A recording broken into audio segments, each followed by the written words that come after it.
Siap, Bapak.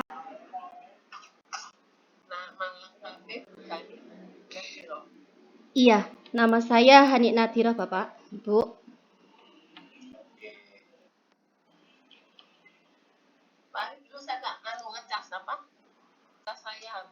Oke, sudah saya tak buka ini.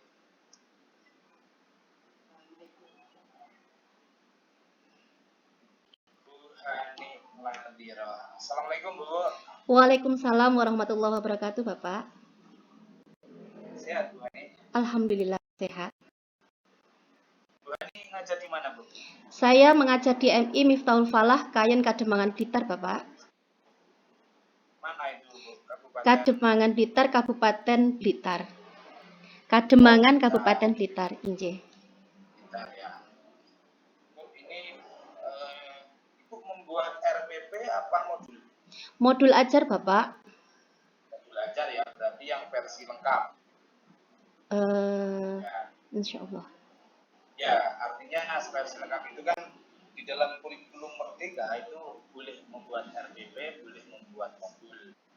Kalau RPP berarti hanya highlight-nya saja, tetapi kalau modul itu lengkap. Gitu ya. Insya Allah. Awalnya. Nah, Ibu pada saat membuat RPP kemarin hanya pada saat PPG ini atau sebelumnya sudah pernah membuat modul untuk modul maksud saya? Inje, terima kasih Bapak. Untuk sekolah kami masih tahun ini dan masih semester ini untuk mulai di kurikulum Merdeka. Dan alhamdulillah dengan bimbingan Bapak, Ibu dosen yang sangat luar biasa, saya baru bisa membuat modul ajar ini. Akan tetapi sebelum-sebelumnya sudah membuat RPP. Nah, berarti modul ajar ini masih baru ini, Bapak. Terima kasih. Oke. Kalau sebelumnya kan masih pakai Kurtilas gitu ya? Injih, Bapak. Ibu biasanya buat RPP apa enggak pada saat Insya Allah ya. Insya Allah membuat RPP, Bapak. Oke. Nah, di dalam RPP modul yang Ibu buat, Ibu membuat kompetensi itu ambil dari mana? Kompetensi dasar itu berdasarkan dari kompetensi inti, Bapak. Dan kompetensi intinya, maaf Bapak, saya kurang memahami kalimat. Gimana? Kompetensi intinya Ibu ambil dari mana? Iya, kalau di dalam Kurtilas itu berarti kita berdasarkan kurikulum K13. Merdeka Belajar yang ini yang sekarang. Oh, yang ini. Yeah. Merdeka Belajar ini berarti diambil dari CP. CP berarti capaian pembelajaran yang nantinya akan dijabarkan oleh TP. TP adalah tujuan pembelajaran yang nantinya dijabarkan lagi ke ATP atau alur pembelajaran. Nah, setelah alur pembelajaran, maka akan teruraikan di situ tujuan dari pembelajaran saya yang spesialis di ekosistem ini, Bapak. Terima kasih. Oke. Nah, Ibu kan tujuan pembelajaran itu kan kalau kita pakai dalam ranah kognitifnya, Ibu menggunakan ranah kognitif level berapa? Insya Allah kalau di sini saya memakai desain atau membuat anak-anak supaya membuat berarti di level 6 insya Allah, C6. C6? Insya Allah, kalau saya tidak salah. Karena yang saya ketahui adalah di KKO ada C1 itu memahami, menghafal atau mengingat. Kemudian di C2 itu memahami, kemudian di C3 itu mengaplikasikan, C4 itu menganalisa, kemudian mengevaluasi dan membuat atau meng-create. Ya. Oke, baik. Nah, ini masalahnya yang Ibu tulis di modul itu tujuan pembelajarannya itu semuanya itu baru C2. Oh ya, maaf Bapak. Nah, ya kan? Nah, itu gini Bu maksud saya. Jadi RPP ataupun modul yang kita buat itu harus sesuai dengan CP yang telah diterapkan, lalu kemudian TP dan ATP, gitu ya. Iya. Nah, kalau TP-nya tadi misalkan sebenarnya sudah ditetapkan pada level C6 create, maka pada saat diturunkan ke dalam modul itu harus ke situ. Karena nanti kalau itu berbeda dan apalagi jaraknya terlalu jauh, ini nanti RPP-nya itu kurang modulnya kurang mumpuni. Dalam artian modul ini nggak bisa diterapkan. Kenapa? Iya. Karena modul ini ternyata berbeda jauh dengan CP yang ditetapkan. Nggih. Nah, itu ya. Nggih, Bapak. Terima kasih. Kalau tujuan pembelajaran itu adalah CP-nya itu sudah level C6 meng-create, maka tujuan pembelajarannya harus bisa membuat, bisa menciptakan, bisa menerapkan, bisa menginisiasi, dan lain sebagainya. Jadi ke situ nanti tujuan pembelajarannya. Siap, Bapak. Inggih, Bapak. Terima kasih. Jadi konsisten begitu, Bu. Iya. Biar modulnya itu betul-betul bisa dijadikan sebagai pegangan. Terima kasih, inggih, Bapak. Terus kemudian untuk kalau pemahaman bermakna ini teknis ya. Sekarang yang kaitannya dengan model atau metode pembelajarannya, Ibu pakai metode pembelajaran apa? Inggih, Bapak. Untuk saat ini saya sesuai dengan modul ajar, saya menggunakan teori belajar dari konstruktivisme, teori konstruktivistik, kemudian model belajarnya adalah kooperatif tipe picture and picture. Karena kooperatif tipe picture and picture. Iya. Nah, Ibu hafal nggak langkah-langkah atau sintaknya dari tipe picture and picture ini? Insya Allah saya akan menjawab, tapi belum begitu hafal, Bapak. Dalam artian adalah saya menyesuaikan dengan karakteristik dari siswa. Dari yang pertama adalah bagaimana seorang guru itu menunjukkan video ataupun PPT ataupun gambar. Karena di dasarnya base dari picture and picture itu dia berdasarkan gambar yang nantinya menjadi stimulus dan anak-anak bisa merespon dari mata pelajaran tersebut. Terima kasih, Bapak. Oke. Sebentar, oke. Saya langkah-langkah pembelajaran. Nah, Ibu di dalam metode picture and picture itu kan sudah menetapkan nih metodenya yang digunakan adalah picture and picture. Di dalam penentuan metode picture and picture ini, kemudian kan metode itu harus muncul di langkah-langkah pembelajarannya. Gitu. Siap, nah, Bapak. Masalahnya langkah-langkah pembelajaran yang Ibu buat, baik itu pertama maupun kedua, itu belum bernuansa metode jigsaw pakai picture and picture tadi. Iya, Bapak. Siap, Bapak. Iya. Nah, itu nanti Ibu coba pokoknya intinya gini, Bu. Apapun metode yang kita tetapkan, maka langkah-langkah pembelajarannya itu harus sesuai dengan sintak dari metode itu. Injih, Bapak. Kalau picture and picture itu kan paling tidak ada 5 langkah. Iya, Bapak. Yang pertama menyampaikan kompetensi yang kita capai, ya kan? Kan itu. Iya. Terus kemudian mengenalkan materi dan metode pembelajarannya. Injih. Terus menyampaikan sistematika pembelajaran. Iya. Yang adalah proses pembelajaran lalu mengevaluasi, dan di situ nanti dengan menggunakan bantuan gambar kan? Injih, Bapak. Nah, itu nuansa dari metode langkah-langkah itu meskipun tidak sama plek dari segi redaksi, itu harus muncul di proses pembelajaran baik pendahuluan, inti maupun penutup, terutama di metode pembelajaran inti. Injih. Nah, nanti misalnya Ibu itu menentukan metodenya adalah metode problem based learning, maka langkah-langkah pembelajarannya itu harus muncul tuh sintak PBL-nya. Jangan sampai kita menulis metodenya PBL, tapi ternyata langkah pembelajarannya itu bukan PBL. Nah, kan nggak konsisten. Injih Bapak. Itu ya. Terima kasih. Monggo dikoreksi biar Injih. RPP-nya itu betul-betul bagus dan sempurna. Terima kasih banyak Bapak. Terus kemudian terakhir Bu, untuk evaluasinya, Iya Bapak. menggunakan kognitif, formatif,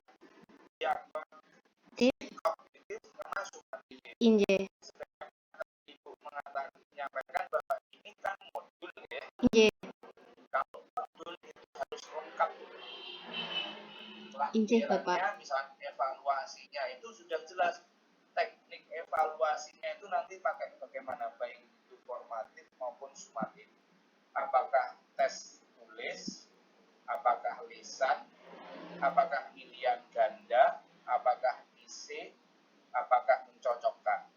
Iya Terus Bapak. kemudian rubrik penilaiannya juga ada, kriteria penilaiannya juga ada. Jadi nanti kalau modul itu harus ada. Injih Gitu, Bapak. Terima kasih Bapak. Injih. Baik, saya kira itu dulu dari saya. Terima kasih banyak Bapak. Semangat Bu ya. Injih Bapak, terima kasih. Amin. Injih. Monggo saya kembalikan ke Bu Dr. Non. Terima kasih. Terima kasih Pak Arif. Siap Bu. Menambahkan dari Pak Arif tadi ya. Injih. Tadi sudah membuat modul ajar. Dan nanti kalau mengupload modul ajar itu lengkap dengan lampirannya. Oh iya. Ya, Insya Allah Ibu. Kalau untuk modul ajar itu lengkap. Injih. Sudah juga masukan, mungkin saya sudah kurang detail mengoreksinya, sudah sampai melihat kita belum membuat formatnya aja, urutannya aja sudah pusing beritahu Pak Ibu. Iya, saya sudah terima kasih banyak Bu. Ini benar-benar pengalaman hebat Ibu, luar biasa. Oke, kemudian menanyakan kalau di kegiatan awal pendahuluan ini apa saja Bu yang Bu Hani bisa lakukan? Injih Ibu. Untuk kegiatan pendahuluan, biasanya saya adalah mengucapkan salam, menyapa anak-anak, bagaimana kabar anak-anak, kemudian di situ menyanyikan lagu wajib, berdoa dulu, kemudian menyanyikan lagu wajib untuk menanamkan rasa nasionalisme anak-anak. Selanjutnya, saya pada waktu pendahuluan setelah dari tadi setelah berdoa, kemudian saya juga memberikan ice breaking, misalnya tepuk semangat gitu. Kemudian saya juga melakukan ice breaking berupa lagu yang ini menjadi stimulus anak-anak supaya tertarik belajar. Dalam taraf anak-anak kelas 5 yang notabene ini adalah penyembuhan dari COVID-19 yang belum begitu maksimal banget kepada anak-anak kelas 5, ini lagu ini memacu semangat belajar anak-anak. Itu pendahuluan yang saya lakukan, kemudian menyampaikan tujuan pembelajaran. Itu Ibu. Ada pertanyaan pemantik enggak? Oh iya, ya pasti. Ada pertanyaan pemantik untuk pertanyaan pemantik untuk memicu anak-anak pengetahuan yang telah dimilikinya dan akan dipelajarinya. Gitu Ibu. Kalau saya menanyakan tentang ini, dalam program pembelajaran ada pembelajaran yang untuk guru-guru yang sekarang yang masuk ke generasi alpha itu pembelajaran yang TIPEK, ya mengandung pembelajaran TIPEK. Apa saja Bu yang sudah Bu Hani lakukan untuk pembelajaran yang berbasis TIPEK? Iya, terima kasih Ibu. TIPEK yang saya lakukan adalah mengkolaborasikan dalam mengajar menggunakan media elektronik dan juga menggunakan sumber belajar lain yaitu internet. Misalkan di dalam pembelajaran saya masukkan link YouTube supaya teknologi atau teknologi pedagogikal dan juga konsepnya masuk ke pembelajaran tersebut. Misalnya saya membuat media pembelajaran tersebut, saya masukkan dulu ke YouTube supaya nanti kalau anak-anak lupa dalam pembelajarannya bisa diulangi lagi ke pembelajaran di rumah. Dan selanjutnya saya melakukan penggunaan live worksheet. Live worksheet ini digunakan anak-anak juga untuk memacu kemampuannya setelah pembelajaran secara teknologikal. Nah, di situ tercantum adalah linknya HTTPS live worksheet. Demikian Ibu, terima kasih. Oke, untuk pembelajaran di modul ajar ada kegiatan inti. Di dalam pembelajaran kegiatan inti itu kita memasukkan kegiatan yang meskipun dengan berbagai bentuk metode pembelajaran dan WA dan sebagainya, tentunya ada 4C-nya. Apa Bu 4C itu? Terima kasih Ibu. 4C yang saya ketahui adalah 1. Communication, di mana komunikasi ini adalah bisa terjalin komunikasi antara peserta didik dan juga guru pengajar. Nah, bisa juga nantinya komunikasi antara peserta didik dengan kelompoknya. Communication. Kemudian kedua, collaboration, dilakukan apabila anak-anak ini mengerjakan tugas ataupun bimbingan guru terhadap anak-anak ketika mengerjakan tugasnya pada kelompoknya tersebut. Collaboration ini diperlukan sekali untuk menjadi pembimbing atau guru sebagai mediator fasilitator dalam pembelajaran tersebut. Communication, collaboration, critical thinking, dan kemudian yang terakhir adalah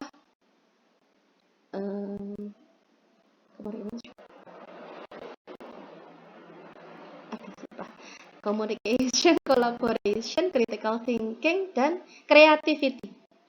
Insya Allah kalau tidak salah Ibu.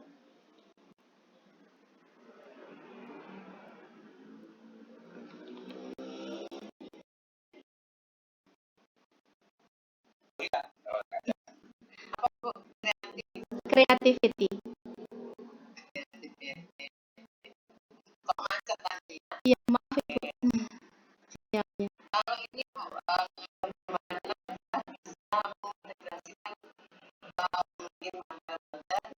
mungkin macam pesan oral tentang pembelajaran. Terima kasih Ibu. Untuk pembelajaran yang menyampaikan pesan moderasi beragama itu bisa disampaikan di seluruh pembelajaran. Misalkan setiap pembelajaran kita masukkan kolaborasinya adalah di nilai-nilai pembelajaran tersebut. Kalau di IPAS yang saya buat sesuai ini adalah ketika anak-anak berdoa, salah satunya itu. Ini adalah salah satu wujud P5 PPRA, yaitu berkeadaban. Kemudian juga tasamuh, berarti bertoleransi antara sesama anak-anak, meskipun anak-anak itu berbeda latar belakang, berbeda kemampuan dalam menganalisis, mereka saling berkaitan. Jadi guru hendaknya meyakinkan dan memastikan anak-anaknya tidak ada yang membeda-bedakan satu dengan yang lainnya. Salah satunya Ibu, terima kasih. Terima kasih. Kemudian Ibu Hani sudah menulis PTK. Iya Ibu. Juga sebenarnya kenapa perlu ada PTK? Oke, terima kasih Ibu.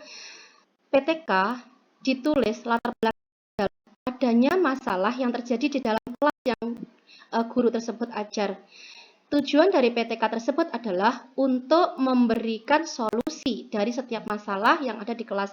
Misalnya, saya menggunakan PTK dengan judul IPAS Harmoni dalam Ekosistem dengan menggunakan metode operatif tipe picture and picture untuk menyelesaikan masalah kesulitan anak dalam belajar IPAS tersebut. Dan kenapa kok memakai metode ini? Karena pada dasarnya anak-anak ini sampai sekarang masih sangat suka menonton atau melihat. Jadi diharapkan dengan adanya PTK ini dan juga dengan obat yang sesuai dengan penyakitnya bisa meningkatkan hasil pembelajaran anak-anak sesuai yang diharapkan oleh guru maupun lembaga. Terima kasih Ibu. Kalau itu kan bermasalah yang banyak dalam satu kelas. Kalau misalnya hanya anak apa yang bisa kita lakukan sebagai itu? Terima kasih Bapak Ibu. Untuk anak yang 1 atau 2, berarti ini saya harus melakukan remedial. Lah, kalau remedial berarti ini dilakukan bisa pada saat setelah jam pelajaran ataupun tambahan jam pelajaran apabila memang benar-benar anak ini adalah LOTS atau tergolong lower order thinking skill. Jadi saya harus melakukan tindakan yang lebih dari kepada anak tersebut untuk memberikan kesetaraan walaupun tidak sama persis dengan kemampuan anak-anak lainnya, minimal anak ini akan naik sedikit. Terima kasih Ibu. Terima kasih. Bu, coba Ibu membaca satu surat, ya, satu surat, tapi jangan terlalu cepat. Silakan pilih sendiri. Terima kasih Ibu. A'udzu billahi minasyaitonir rajim. Bismillahirrahmanirrahim. Yasin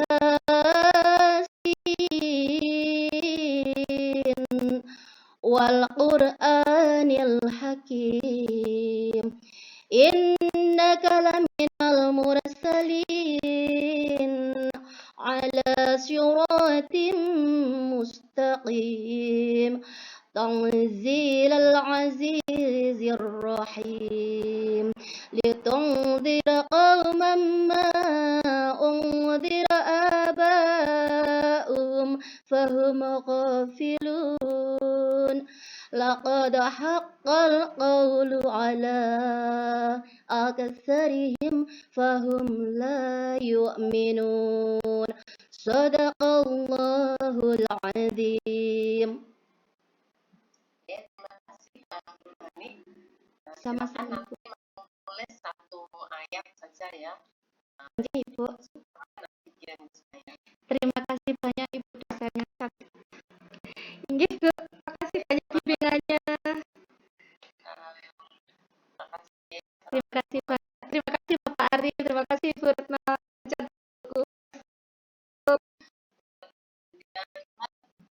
Ya.